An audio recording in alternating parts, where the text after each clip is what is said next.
अब ये flow chart सबके पास होना चाहिए।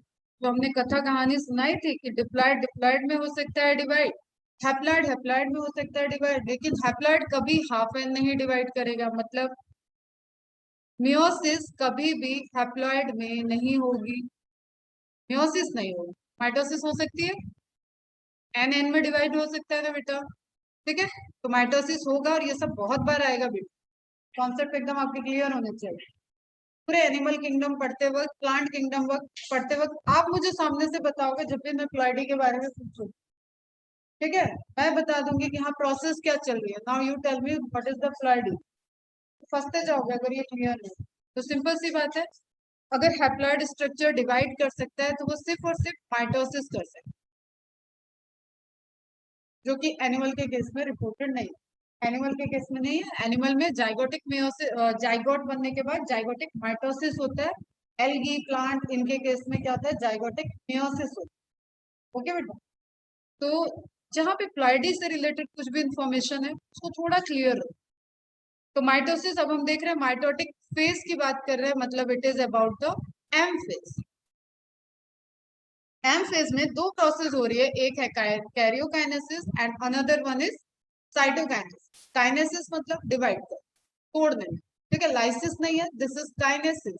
यहाँ पे काइनेटिक मैकेनिज्म चल रही है। लाइसिस मतलब पूरा ब्रेक डाउन हो जाए, उसका सेल लाइज्ड हो गया, वो ऑर्गनलाइज्ड हो गया। लाइसोसोम की एक्टिविटी में लाइसिस वर्ड यूज किया था।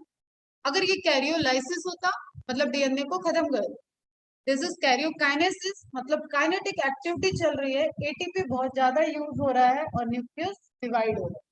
क्लियर, ठीक है बेटा। इसके पीछे पीछे का फंडामेंटल ये है कि डीएनए हो रखा है डबल। डबल मतलब 4C अमाउंट में डीएनए है, उसको करना है स्टेबल। स्टेबल है 2C, तो आपको डिवाइड करना। क्लियर है बच्चा। तो कैरियोकाइनेसिस माइटोसिस में होगा तो 2n हो सकता है, n हो सकता है। फ्लाइडी चेंज नहीं होगी, दिस इज इक्वेशनल। इक्वेशनल मतलब इक्वल, दैट इज इक्वल। क्या, फ्लॉइडी किसकी, पेरेंटल सेल की और डॉटर सेल। सिंपल सी बात है, लिंक रहेगा तो समझ में आ जाए। माइटोसिस हो, माइटोसिस जब भी होगा चाहे हैप्लॉइड में हो या डिप्लॉइड में हो, जो भी डॉटर बनेगा, जो भी डॉटर सेल बनेगा वो भी उसके रिस्पेक्ट में या तो डिप्लॉइड होगा या तो हैप्लॉइड।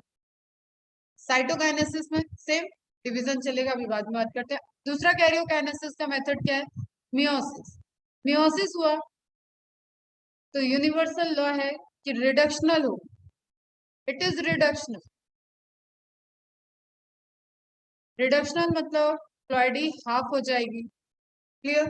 तो मियोसिस हमेशा किस में होगी, 2n में होगी, 2n n। Okay, 4n tetraploid कोई आप देख रहे हो स्पीसीज तो 2n हो जाएगा, जस्ट हाफ। क्लियर है। ऑक्टाप्लॉइड देख रहे हो तो 4n। इस तरीके से डिवीजन होगा। मियोसिस है तो हाफ द नंबर ऑफ प्लाइडी, प्लाइडी का नंबर हाफ हो जाता है। रिडक्शनल है, रिड्यूस हुआ है, हाफ हुआ है। ये हमेशा डिप्लॉइड केस में ही होगा, हैप्लॉइड केस में नहीं होगा, क्योंकि हैप्लॉइड हाफ और हाफ में नहीं जा सकता and never goes to half है, ये कंडीशन नहीं है। ठीक है। तो मियोसिस में एक कंडीशन है कि डिप्लॉइड हैप्लॉइड में कन्वर्ट हो। अभी ह्यूमन का है इसलिए ह्यूमन पे फोकस, एनिमल का है मतलब एनिमल पे फोकस कर रहे हैं, तो इसलिए टेट्राप्लॉइड, ऑक्टाप्लॉइड, हेक्साप्लॉइड ये सब आपको पढ़ना नहीं। ठीक है। यहाँ पे जो है डिप्लॉइड हैप्लॉइड, डिप्लॉइड हैप्लॉइड इतना ही चलेगा। क्लियर बच्चा।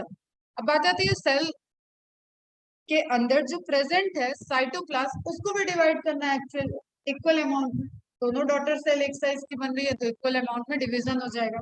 तो अगर एनिमल सेल है तो तुम्हें माइक्रोट्यूब्यूल पढ़ाते वक्त मैंने बताया था सेल बनाती है फरो, ग्रुप बनाई। Okay, that group decided by the microtubules, ये पोजीशन डिसाइड होगा माइक्रोट्यूब्यूल के द्वारा कि यहाँ से आप इधर का साइटोप्लाज्म इस सेल को दे दो, इधर का साइटोप्लाज्म इस सेल को दे दो। सिंपल। एक घर को आपने दो पार्ट में डिवाइड किया तो पहले तो अभी तुरंत तो ईंटा पत्थर आ नहीं जाएगा कि घर का बंटवारा हो गया, तो चौक उठाया, चौक से लाइन खींच दिया, लड़ाई झगड़ा हो गया, तुम्हारा आधा, अभी इक्वल हाफ नहीं है, ठीक है, तुम्हारा आधा मेरा आधा, इस साइड तुम नहीं होगे इस साइड हम नहीं। फिर और बात बड़ी है, मान ही नहीं रहे हैं लोग, तो क्या होगा यहाँ पे ईंटा पत्थर लाके दीवार खड़ी कर, और नहीं बात बढ़ रही है तो पूरा ही इस जगह से निकल जाओ, शहर से निकल जाओ। ठीक है, लेवल की क्या डिसेंस, आपको सिंपल समझना है कि इक्वल साइटोप्लाज्मिक डिवीजन हो रहा है और इसके पहले डीएनए डिवाइड ऑलरेडी हो चुका। तो karyokinesis always takes place, cytokinesis always takes place after the karyokinesis. We can say that sequence यही कह रहा है कि पहले कैरियोकाइनेसिस होगी फिर साइटोकाइनेसिस होगी। ओके बच्चा, तो एनिमल सेल है तो cell furrow method, plant cell है तो आपको फ्रैग्मोप्लास्ट पढ़ाया हुआ है। सेंटर से स्टार्ट होगा, पेरीफेरी की तरफ हो, यहाँ पे पेरीफेरी से स्टार्ट हुआ, सेंटर की तरफ जा। रिवाइज कराने की नीड है क्या इसको? नहीं है ना, सबको याद आया ये चीज, सेल चैप्टर में पढ़ाया हुआ है। Cell furrow method, cell plate method. Cell plate method में ये है फ्रैग्मोप्लास्ट, फ्रैग्मोप्लास्ट इकट्ठे होते जाते हैं, एक बाउंड्री बन जाएगी दोनों के बीच में, और यही फ्रैग्मोप्लास्ट प्रिकर्सर होते हैं आपके मिडिल लैमेला के। ओके बेटा, तो एक सेल इधर बन गई, एक सेल इधर बनेगी, और बीच में आपको पता है cementing layer, that is middle lamella. याद आया? फिर सेल डिवीजन हो जाता है। तो प्लांट में क्या है, सेल प्लेट मेथड होता है, एनिमल में क्या है, सेल फरो मेथड। प्रूफ बनेंगे, यहाँ पे पूरी प्लेट बनेगी, ये सेंटर से पेरीफेरी की तरफ होता है, ये पेरीफेरी से सेंटर की तरफ। ओके, क्लियर है? नोट्स बनाने की ये वाले डिटेल में जाने की जरूरत नहीं है, ये सेल चैप्टर में दिया हुआ है, तो जस्ट रिकॉल करना। क्लियर है बच्चों? अब एम फेज के एक एक फेज को देखते हैं। ऑनलाइन बच्चा पार्टी, इज इट क्लियर?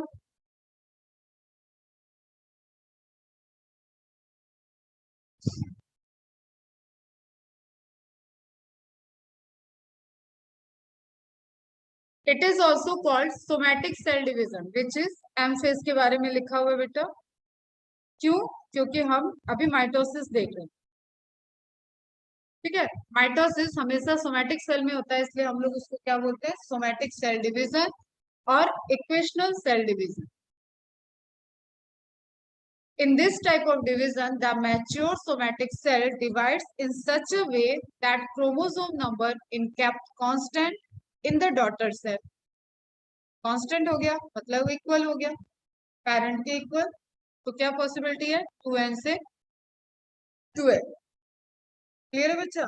भी एनिमल की बात कर रहे हैं तो 2n से 2n, क्योंकि n कभी डिवाइड नहीं करेगा एनिमल में, n एनफ्यूज होता है आपस में और 2n बना, इसलिए हमने यहाँ पे बोल दिया mitotic division is somatic cell division, soma cell में हो रहा है, except gamete formation, germline cells जो होती है उनको छोड़ के बाकी सेल जो है बॉडी की वो सोमा सेल होती है। क्रोमोसोम नंबर को कांस्टेंट रखना है, इक्वल रखना है डॉटर सेल के, डॉटर सेल का पेरेंटल सेल से, in the daughter cell equal to that in parent cell. Mitosis was discovered in plant cell by German biologist, बहुत इंपॉर्टेंट साइंटिस्ट आ गए हैं, पूछे जाते हैं। स्ट्रासबर्गर, 3 स्टार दे दो, 4 star, important. Mitosis was discovered in animal cell. अब यहाँ पे गलती कर जाओ, क्वेश्चन में अगर एनिमल सेल पूछा है, बच्चों को स्ट्रासबर्गर जी याद रहते हैं क्योंकि मैडम ने तो 4 स्टार लगा दिया है।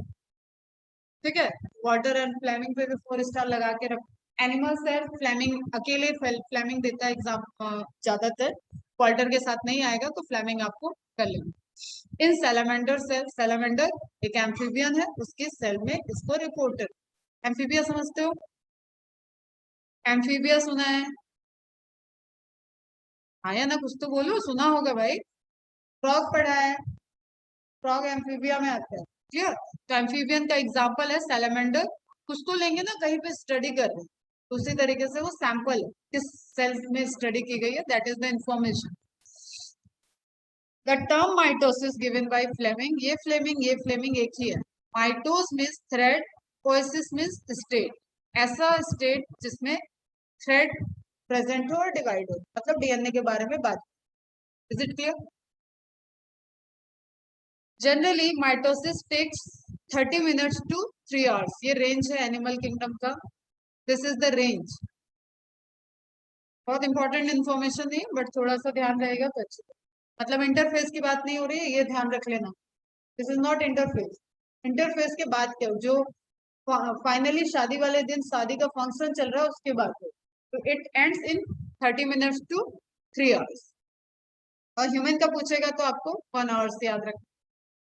24 आवर्स की पूरी साइकिल दिया गया ह्यूमन के केस में, जिसमें 23 आवर्स इंटरफेज है और 1 घंटे में सिर्फ डिवीजन हो जा रहा है। ये कौन सा है? Somatic cell. ठीक है, फीमेल पे आओगे, एग सेल पे आओगे तो वो 14-14 साल जब तक प्यूबर्टी अटेंड नहीं किया तब तक मेयोसिस पेंडिंग रहती है, डिवीजन कंप्लीट नहीं होता। तो वो जहां पे जब इंफॉर्मेशन आएगी तब हम बताएंगे। The time of meiosis is mitosis is species specific obviously, clear? Species specific है। अब आप कहो कि ई कोलाई को डिवाइड करना है तो ई कोलाई तो 2 घंटे क्या 20 मिनट में डबल होके बैठ जाए। अगर आपके कल्चर प्लेट में आपने एक टिश्यू कल्चर करा रहे हो, वहां पे आप बैक्टीरिया इकोलाई आप ग्रो करा रहे हो और आपने देखा इनिशियली उसका काउंट 100 था, तो आप 20 मिनट बाद देखोगे तो दैट इज 200। ओके, अब अगले 20 मिनट में कितना हो जाएगा? सभी 200 डिवाइड करें, सभी 200 फिर से डिवाइड करें तो ऑब्वियसली 400। तो इस तरीके से ग्रेजुअल इंक्रीज। तो आपको माइक्रोबियल ग्रोथ कर्व पढ़ना है, वहां पे आप इनिशियल पॉइंट पे देखोगे ना बहुत तेजी से बढ़ता है। उसके पीछे का रीजन है कि डिवीजन जैसे जैसे फास्ट होगा, आप 400 लोगों को खाना देना है, 200 लोगों को खाना देना है, 100 लोगों को खाना देना है, फिर बाद में खाने की कमी आ जाती है तो ग्रोथ डिक्लाइन। खैर वो बात की बात है। अभी आप क्या देख रहे थे कि ये माइटोसिस जो होता है that is species specific, even organism specific, species specific, सब यहाँ पे स्पेसिफिसिटी है। It also depends upon temperature and types of tissue. Okay, skin अलग तरीके से डिवाइड करती है, अंदर मसल सेल्स अलग तरीके से डिवाइड करती है। अगर लीवर का रीजनरेशन देखो उसकी स्पीड अलग है, इंटेस्टाइनल टिश्यू की बात करोगे तो उसकी स्पीसीज अलग है। बाहर जो पूरा एडिपोज टिश्यू पढ़ रहे हो आप, उस एडिपोज टिश्यू के डिवीजन अलग है। ठीक है, तो कभी ऑब्जर्व किया कोई बहुत तेजी से मोटा हो रहा है, कोई बहुत तेजी से वेट लूज कर रहा है। ठीक है, तो वेट लूज करने के टाइम सेल नहीं डिस्ट्रॉय होते, एडिपोज टिश्यू में जो टिश्यू एडिपोज डिपॉजिट होता है वो डिजनरेट होता है और धीरे धीरे मसल्स, अगर कोई मसल्स पे वर्क कर रहा है तो मसल बर्न करता है, फैट बर्न करता है, मसल बर्न करता है, वहां पे सेल पे इसलिए प्रोटीन रिच डाइट पे हो रहा है। तो थोड़ा कनेक्टिंग वे में समझो कि बॉडी के अंदर ये क्या लिख दिया। It also depends upon the temperature and type of tissue. Okay, कोई ग्रोथ, कोई बच्चा जब बड़ा हो रहा है 5 साल का है, उस फेज में उसको उठा के तुम ले जाओ नॉर्वे में रख दो इंडियन बच्चे को तो उसकी ग्रोथ पे फर्क पड़ जाएगा। क्लियर? एशियन कंट्री का था, उसको ये क्लाइमेट उसके लिए फेवरेबल था, आप उसको अगर उठा के ले गए वो सर्वाइव कर रहा है लेकिन उसके ग्रोथ में इम्पैक्ट आएगा। तो that is dependent on temperature. और ये तो खैर बहुत बड़ा क्लाइमेटिक टेम्परेचर मैंने बोल दिया।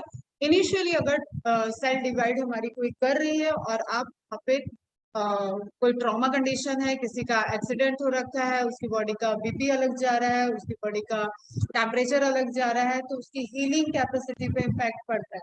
Can also relate that.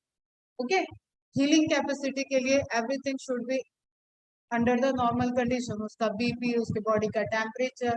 जैसे किसी को ट्यूबरकुलोसिस हो रखा है ऑलरेडी, टीबी सुना होगा, तो कई सारे ट्रीटमेंट तो वैसे ही नहीं, पहले टीबी को हील किया जाता है उसके बाद ट्रीटमेंट को आगे कंटिन्यू किया जाता है। तो सब इंटर रिलेटेड है। तो mitosis occurs in both diploid and haploid, समझ में आ गया हमें? बस ये ध्यान रखना है, ये प्लांट का केस है, फंजाई का केस है, प्लांट का केस है, वहां पे आप कैसे। It also occurs in polyploid cells. ठीक है, डिप्लॉयड के ऊपर गया, टेट्राप्लॉयड, ऑक्टाप्लॉयड, हेक्साप्लॉयड, ये सभी क्या हो जाता है? पॉलीप्लॉयड। In plant, mitosis is commonly seen in apical meristem, apex position. Simple, आप छोटा सा एक इमेज बनाओ, प्लांट बना दिया, अच्छा ऐसा मत बनाओ, कंफ्यूज हो जाओगे, कई सारे एपेक्स बना दिए, ऐसे बना लो, this is the apical, apical meristem. Okay बच्चा, नीचे रूट का इसी तरीके से हो। तो एपेक्स पे प्रेजेंट जो मेरिस्टेम है इसको बोलते हैं लोकलाइज्ड, लिखा हुआ है, चलो अच्छी बात। Apical meristem of root tip and shoot tip. अब एक प्लांट है, प्लांट को बेटा 2 डायरेक्शन में ग्रोथ कर सकता है, एक वो ऊपर की तरफ ग्रो कर रहा है, एक उसकी रूट नीचे की तरफ भी डिवाइड कर, क्लियर। तो उसको यहाँ पे भी टिप चाहिए, यहाँ पे भी टिप चाहिए। कोई ब्रांच बन गया तो उस ब्रांच पे भी टिप होगी, पढ़ोगे मॉर्फोलॉजी एनाटॉमी के टाइम। अभी समझ में आया कि टिप पे ग्रोथ हो रही है, बीच में इलांगेट हो सकता है, बीच में वो चेंज हो सकता है, बीच में कोई इंजरी हुई तो वो वहां पे नई ब्रांच आ सकती है अगर, लेकिन उसकी एक्टिविटी के लिए मेरिस्टेमेटिक रीजन को होना पड़ेगा। बीच में भी लैटरल मेरिस्टेम, इंटरकैलरी मेरिस्टेम, इस तरीके के मेरिस्टेम टिश्यू होते हैं, जो होते हैं तो डिवाइड होते हैं। अदरवाइज आपने देखा होगा कि कभी कभी कुछ पेड़ों को, छोटे प्लांट्स को तोड़ा होगा या कट किया होगा, फिर देखा होगा थोड़े टाइम में वो पूरा का पूरा मुरझा के खत्म हो, जस्ट बिकॉज क्योंकि उसको एक तो सप्लाई वाली प्रॉब्लम कुछ आपने की और उसका टिप पोर्शन चला गया तो उसका ग्रोथ रिटार्ड। क्लियर है? In plant mitosis is commonly seen in apical meristem of root tip and shoot tip. Localized and unlimited growth. जब तक ये टिप है, जब तक उसके पास मेरिस्टेमेटिक सेल है, तब तक वो डिवाइड कर सकता है। ओके, और एक पर्टिकुलर स्पीसीज की फिर से वो स्पेसिफिक हाइट है, स्पेसिफिक शेप है। गुलाब का पेड़ आपको गुलाब के पेड़ की तरह दिखेगा, आम का पेड़ आपको आम के पेड़ की तरह। क्लियर बेटा? तो एक नॉर्मल उसका लिमिटेड अपने आप में स्पीसीज वाइज है, लेकिन वो किस डायरेक्शन में जाएगा, कैसी ब्रांच बनेगी, ये आप नहीं कह सकते। आपके सामने कोई भी एनिमल है, आप बिल्ली देखो तो बिल्ली का स्ट्रक्चर बिल्ली जैसा, ठीक, उसको लेंस से आप देखोगे तो वो दिखेगा शेर जैसा, लेकिन स्ट्रक्चर वैसा ही हो। क्लियर? ह्यूमन को देख रहे हो तो आपको पता है कि हाथ यहीं से आने हैं तो हाथ का ग्रोथ यहीं से होगा।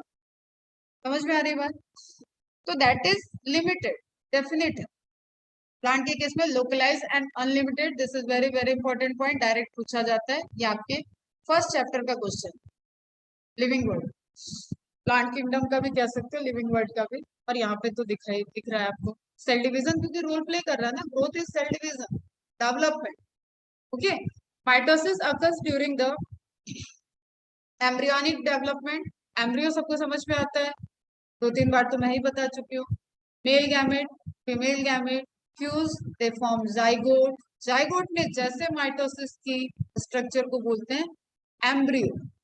ओके, अपन एम्ब्रियो से डेवलप्ड होते हैं, जाइगोट डायरेक्ट नहीं, मतलब जाइगोट से हमारा कोई स्ट्रक्चर ऐसा नहीं कि हाथ पैर बन जाएगा। एम्ब्रियोजेनेसिस होती है, हम लोग ऑर्गेनोजेनेसिस होता है, पहले एम्ब्रियो डेवलप होगा, देन ऑर्गन डेवलप होते हैं, और पूरी की पूरी फिर बॉडी बनती है। तो एक सीक्वेंस आप बेसिक समझते चलो बस। तो यहाँ पे क्या लिख रहा है, mitosis occurs during the embryonic development. अब यहाँ पे कोई गैमेट नहीं बनना, कोई गैमेट नहीं बन रहा है अभी बेटा, जो ऑलरेडी गैमेट फ्यूज हुआ था उसको डेवलप करके एक बेबी बनने जा, मदर वॉर्म, अगर ह्यूमन का केस लें तो मदर वॉर्म के अंदर एक बेबी डेवलप होने जा, तो उसको मियोसिस करने की नीड नहीं है। तो ये तो डायरेक्ट क्वेश्चन आपको मिल गया, mitosis occurs during the embryonic development. Okay, it is the main division of growth. अगर सिर्फ आप ग्रोथ की बात करोगे तो कौन सा डिवीजन होता है, मियोसिस नहीं होता बेटा, माइटोसिस होता है। ठीक है, एनिमल की। The mitosis consist of 4 phases, sequence यही रहेगा, प्रोफेज, मेटाफेज, एनाफेज, टीलोफेज। अब छोटे बच्चों से थोड़ी सी लेवल बढ़ते जाएगा आपका। प्रोफेज जो है that is the longest phase, cell cycle का लॉन्गेस्ट फेज इंटरफेज। क्वेश्चन समझ लिया करो, हम बोलते थे एकदम सुना करो, मेरे मुंह से कुछ निकल रहा है मतलब क्वेश्चन निकल, ठीक, बहुत अटेंटिव हो, बस इधर उधर इसलिए चली जाओ। सेल साइकिल का लॉन्गेस्ट फेज पूछा तो answer is interphase. M phase का, माइटोटिक फेज का लॉन्गेस्ट फेज पूछा तो answer is prophase. Okay, meiosis में और बताएंगे कि और क्या हो। तो अभी यहाँ पे क्या दिखा आपको, longest phase among the all, जिसमें न्यूक्लियर मेम्ब्रेन डिसअपियर पड़े होंगे, ऑर्गेनेल डिसअपियर, ठीक है, सब कुछ डिसअपियर करा देते हो, डीएनए कंडेंसेशन स्टार्ट हो जाता है, तो that is longest phase. DNA को तैयार करना, आपको डीएनए जो पूरा धागा फैला हुआ था उस धागे को समेटना है, उसको एक रॉड शेप स्ट्रक्चर में आप क्रोमोसोम बना रहे हो, ठीक है, डबल डीएनए जो हो रखा है उसको कंप्लीट करो, तो लॉन्गेस्ट फेज सबसे ज्यादा टाइम लग जाएगा। देखो तुम्हें यहाँ तक बुलाने में टाइम ज्यादा लगेगा ना, सब अपने अपने घर से निकलोगे यहाँ आओगे तो टाइम ज्यादा लगेगा। तुम यहाँ आ चुके हो और तुम्हें ऑर्डर मिल गया कि बायो वाली क्लास में जाके बैठ जाओ, बायो के बच्चे बायो क्लास में जाए, मैथ्स के बच्चे मैथ्स क्लास में चले जाओ, बायो इधर चलेगा मैथ्स इधर चलेगा, तो आपको टाइम कम लगेगा। क्लियर? तो सेल के अंदर क्रोमोसोम का कंडेंसेशन जो डिस्ट्रीब्यूशन के लिए तैयार हो रहा है वो टाइम ज्यादा लेता है। एक बार वो कंडेंस हो गया तो उसके बाद सिर्फ उसको अरेंज करना है माइटोसिस में और मियोसिस में बीच में क्रॉसिंग ओवर वगैरह करके फिर अलग करना, अलग तो किसमें होंगे क्योंकि इक्वेशनल जाना है। तो आपको ध्यान रखना है जो प्रिपरेशन वाला चल रहा है क्रोमोसोम का phase that is the longest phase और एनाफेज एकदम शॉर्टेस्ट होता है बेटा। एनाफेज इज लाइक कि क्रोमोसोम कंडेंस्ड है, सारी प्रोसेस हो चुकी है, सारा अरेंजमेंट हो चुका है, स्पिंडल एपरेटस बना हुआ है, सब चेकिंग हो गई, एम फेज का चेक ओके हो कर दिया है कि हाँ यहाँ तक का सारा कंडीशन बराबर है। अब इट इज टाइम कि आप इक्वली डिस्ट्रीब्यूट कर दो। तो जो 4C कंडीशन था उसको 2C करना। तो इसमें क्या है, सिंपल इस तरीके से। अब देखो तुम ऑनलाइन बच्चे भी छूट जाए, ठीक है। इस तरीके से यहाँ से जुड़ा हुआ है ये एनाफेज। मेटाफेज के बाद आता है, मेटाफेज में ये अरेंज थे। इट इज डिसाइडेड कि ये तुम टूटो और राइट चले जाओ और तुम टूटो और लेफ्ट चले जाओ। तो इसको टाइम कितना लगेगा, जस्ट तोड़ना है। तो सबसे शॉर्टेस्ट फेज एनाफेज हो जाता है। अब इसको रटोगे तो फिर कई बार रटोगे, समझ गए तो ये हमेशा के लिए याद हो जाएगा कि शॉर्टेस्ट फेज वो क्यों है, जस्ट वहां तोड़ना है। ये लॉन्गेस्ट फेज क्यों है, न्यूक्लियर मेम्ब्रेन सेंट्रियोल को अपनी जगह पे जाना, न्यूक्लियर मेम्ब्रेन का डिसअपियर होना, क्रोमोसोम का कंडेंसेशन होना, सारी प्रोसेस प्रोफेज में चल। ओके बच्चा, अब वन बाई वन देखते हैं। Prophase longest phase of mitosis, it takes 71 minute in onion root tip cell. Direct question है, 71 minute in onion root tip cell. अब इसको अगर घंटे सेकंड में घंटे मिनट में कन्वर्ट कर देगा तो क्वेश्चन आ जाएगा 1 आवर 11 मिनट। तो 71 मत ढूंढने लगना। Okay, 2 to 3% time of cell cycle, cell cycle लिखा है, ध्यान रखना। तो अपने आप में इंटरफेस काफी बड़ा था। Prophase is differentiated into 3 sub phases, early, middle, late. Simple, ये है प्रोफेज। इसके शुरू का स्टेज अर्ली प्रोफेज, इसके बीच का स्टेज मिडिल प्रोफेज, इसके लास्ट का स्टेज लेट प्रोफेज। डिवाइड हो, और ये पूरा कंप्लीट क्या है बेटा, प्रोफेज। समझ में आई बात? क्लियर है? तो एक एक देखते हैं। अर्ली प्रोफेज में क्या होगा, जस्ट वो एक लेवल ऑफ टेस्टिंग पास करके आया है, G2 का चेक पॉइंट पास करके वो आ चुका है सर। उसको कंडीशन दे दी गई है कि हाँ you are eligible for the division, go and divide. Okay, तो उसने कहाँ से स्टार्ट किया है, prophase begins the viscosity and refractive index of cell increases. क्यों? क्योंकि वाटर का अमाउंट बढ़ता है, हाइड्रेशन बताया था एक दिन, हाइड्रेशन, हाइड्रेशन बढ़ रहा है, वहां पे वाटर का अमाउंट बढ़ा तो कुछ अब दिखना बंद हो जाता है। माइक्रोस्कोप है वहां, एग्जिस्ट कर रहा है, लेकिन आपको माइक्रोस्कोप में नहीं दिखता। ओके, कम दिखता है। Viscosity, viscosity is related to chemical property, it is like a density, it is like a thickness. ठीक है, आप कोई जेली लाइक स्ट्रक्चर देख रहे हो तो उसकी विस्कोसिटी, उसकी डेंसिटी हाई होती है। कोई लिक्विड देख रहे हो तो उसकी विस्कोसिटी कम होती है। तो viscosity and refractive index physical property है, ये केमिकल प्रॉपर्टी है, ये भी कह सकते हैं फिजिकल प्रॉपर्टी में आ जाता है। Of cell increases in early prophase, ये इंक्रीजेस ध्यान रखना, पहला एमसीक्यू पहली लाइन में। In early prophase the chromatin thread, जो डीएनए के थ्रेड थे वो सेपरेट होंगे from the chromatin reticulum. What is chromatin reticulum, बताओ? क्रोमेटिन रेटिकुलम क्या होगा, फटाफट बताओ।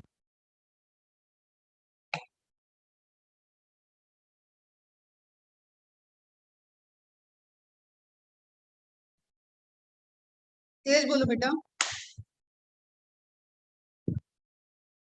Single, single spindle form. Chromatin को पकड़ो, रेटिकुलम को पकड़ो। रेटिकुलम पढ़ा है, वर्ड पहले आया हुआ है, डिक्शनरी में सेव होना चाहिए। What is reticulum? Is network, DNA के थ्रेड का रेटिकुलम, क्रोमेटिन रेटिकुलम। क्यों? क्योंकि आपको अलग करना है। आपने लाल रंग का धागा लिया, आपने ब्लैक कलर का धागा लिया, आपने व्हाइट कलर का धागा लिया, सबको खोल के रख दिया। मम्मी आगे डांटने लगी और तुमने तुरंत समेटना शुरू किया, तो लाल को एक तरफ, फ्रिल को समेटोगे, ब्लैक को एक रील में समेटोगे, व्हाइट वाले को व्हाइट वाले रील में समेट दोगे, ठीक है, उलझेगा वो अलग बात। यहाँ पे क्या है, दिस इज अंडर कंट्रोल, ये उलझेंगे नहीं। कुछ उलझते हैं, क्यों उलझते हैं, कैसे उलझते हैं, वो पढ़ेंगे।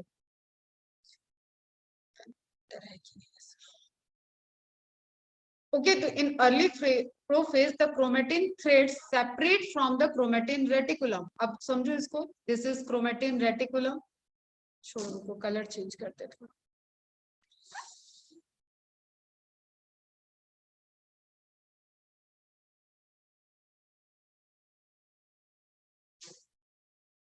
थ्रेड दिख रहे हैं, यही थ्रेड क्या हो गए, क्रोमेटिन हो गए। एक सिंगल थ्रेड, एक क्रोमेटिन है, एक क्रोमेटिन एक डीएनए है। इन सब चीजों में कोई कंफ्यूजन नहीं होना चाहिए। एक डीएनए, एक क्रोमेटिन, एक क्रोमोसोम, सिंपल बात।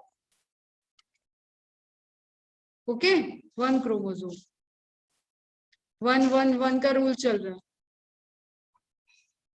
वॉइस अगर डिस्टर्ब होगी तो बताना मुझे। अभी चल रही है ना क्लियर? तुम बोल क्यों नहीं रहा? अच्छा, बंद किया। मैं भी, मुझे रोशनी क्यों नहीं लग रही है? चलो ठीक है, अभी समझ में आया। One DNA, one chromatin, one chromosome, ये रूल चल रहा है। अब ये भी डीएनए है जो थ्रेड लाइक स्ट्रक्चर में होते हैं, उन्हीं को अपन क्रोमेटिन कहते हैं। तो हम कहेंगे ये सेपरेट हो रहे हैं, तो रेड वाला रेड की तरह एक साथ सेपरेट हो जाएगा, ठीक है, ग्रीन वाला ग्रीन में सेपरेट हो गया, ब्लैक वाला ब्लैक में सेपरेट हो गया, ब्लू वाला ब्लू में सेपरेट हो गया। कलर चेंज नहीं कर रहे हैं, टाइम जाता है। ठीक है बेटा, समझ में आई ये बात? तो यही कंडेंसेशन के लिए पहले जो सबसे इनिशियली हुआ, ये reticulum, this is the network like structure. Okay, ये नेटवर्क लाइक स्ट्रक्चर था। इस नेटवर्क से आपने एक थ्रेड निकाल दिया, वो कंडेंस होगा।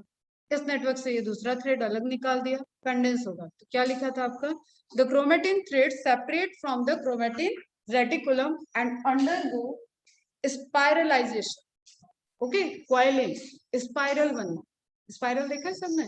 स्प्रिंग देखा है? अगर आप स्प्रिंग को पूरा खींचोगे तो कुछ इस तरीके से स्ट्रक्चर होगा, लेकिन जब वो स्प्रिंग जैसा था तो वो इस तरीके से था। तो that is type of condensation. तो आपने थ्रेड का कंडेंसेशन स्टार्ट किया, तो that is the formation of chromosome, beginning of chromosome formation, and the process is spiralization. Clear? At this time these chromatin threads looks like a bunch of wool. अब समझो, यहाँ से कुछ concept based structure जो दिख रहे हैं उससे रिलेटेड क्वेश्चन आता है। Okay, these chromatin threads looks like a bunch of wool. कौन सा वूल है? ऊन का गोला। स्वेटर बुनते हुए देखा है कभी मम्मी लोग को, या किसी लेडीज को, या कहीं पे भी स्वेटर बुनते हुए देखा है? तो वो लोग यूज करते हैं, वो ऊन के गोले के लच्छे आते हैं मार्केट में, फिर वो घर पे लाके उसको गोला बनाते हैं, स्पाइरल करते हैं, एक बॉल जैसा स्ट्रक्चर बनता है, फिर उसी के एक थ्रेड को सिलाई में लगा के स्वेटर की बुनाई स्टार्ट हो जाती है। ओके बच्चा, उसी से यहाँ पे कंपेयर किया। Bunch of wool, these chromatin threads looks like a bunch of wool, मतलब वो जो मार्केट से लच्छा खरीद के आया उसके फॉर्म में दिख रहा है। अगर हम कहें कि सिर्फ रेड वाला, तो रेड वाला अपने आप में भी ऐसा उलझा हो, इस तरीके से वो मार्केट से आया। ओके, इसके बाद इसका एक एक सिरा लेके स्टार्ट किया गया और उसको कन्वर्ट किया जा रहा है, बार बार ऐसे ऐसे एक एक्सेस पे उसको रिपीटेडली घुमाया जाएगा। तो ऑब्वियसली सेंटर से ही घुमाया जाएगा, ऐसे डेंस स्टार्ट होगा तो बॉल का साइज बढ़ता जाता है, फुल बन गया। इसको रिलेट करेगा ये कंडेंसेशन ऑफ क्रोमोसोम से बेटा। Like a bunch of wool, so this is known as spiring stage, spiralization process. Spiring is the stage when bunch is located. अभी rod shape नहीं आया है, clear है बेटा? During spiralization, the chromatin thread shows प्लेक्टोनेमिक coiling. प्लेक्टोनेमिक coiling पढ़ाई है क्या cell में? नहीं पढ़ाई है ना? चलो सुनो, in this type of coiling the chromatin threads coil in itself and with its copied thread it results in condensation of chromosome. प्लेक्टोनेमिक coiling में क्या होगा, अगर जस्ट सपोज ये वाला थ्रेड है ओरिजिनल वाला, ये हो गया उसका डुप्लीकेट जो एस फेज में सिंथेसाइज हुआ है वो है, पर दोनों अटैच्ड हैं। अभी हम नहीं बता रहे कि ये सेंट्रोमियर बना हुआ है, क्योंकि थ्रेड की बात कर रहे हैं। ओके, तो ये जब क्वाइलिंग स्टार्ट करेगा तो रेड वाला तो क्वाइलिंग होगा ही, वो पेरेंट था बेटा इसका, बॉस है इसका, ठीक है, वो क्वाइल होगा और वो अपने साथ साथ इसको भी क्वाइल करेगा। दोनों अलग अलग क्वाइल नहीं होंगे, इस तरीके के क्वाइलिंग को बोलते हैं प्लैक्टोनेमिक क्वाइल। ओके, फिर ये फ्री पूरा कंडेंस हो जाएगा और दो जगह से ये एकदम आपस में, एक जगह से एकदम आपस में कॉन्स्ट्रिक्टेड हो जाते हैं, मतलब बहुत हाईली क्वाइल। तो उसी क्वाइल के ऊपर नीचे पी आर्म और क्यू आर्म फिर बन जाते हैं, short arm long arm. Clear बेटा? तो आते हुए तक बस आप समझते चलो। तो बस क्वाइलिंग एक साथ हुई तो that is plectonemic coiling.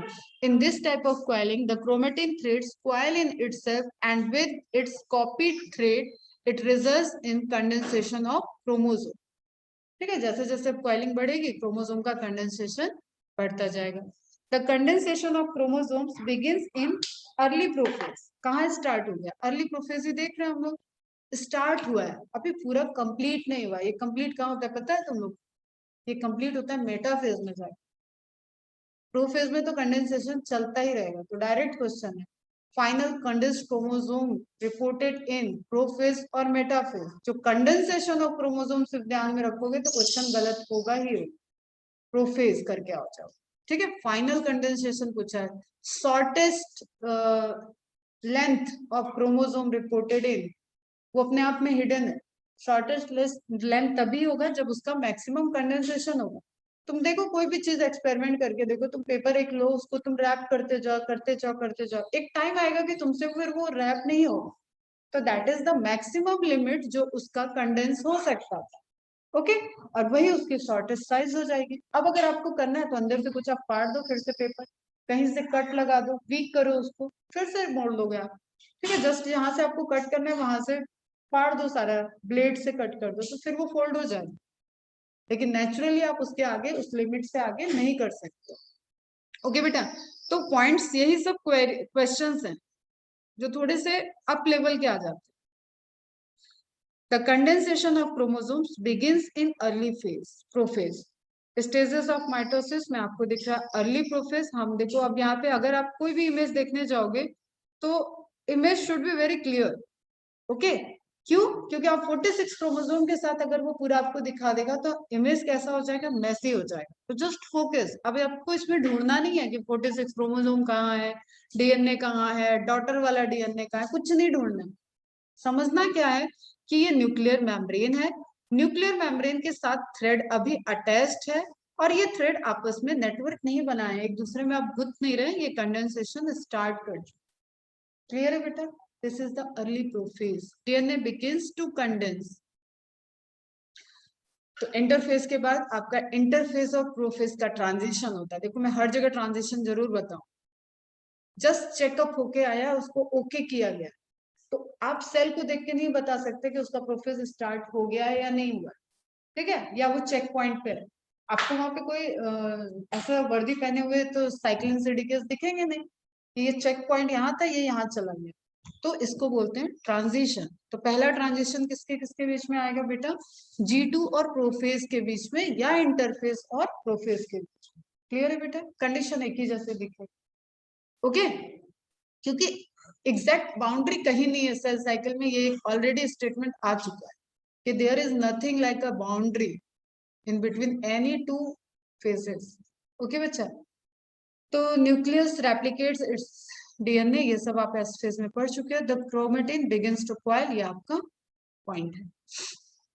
In animal cells the centrosphere of centrosome disappear. Centrosphere याद है क्या है?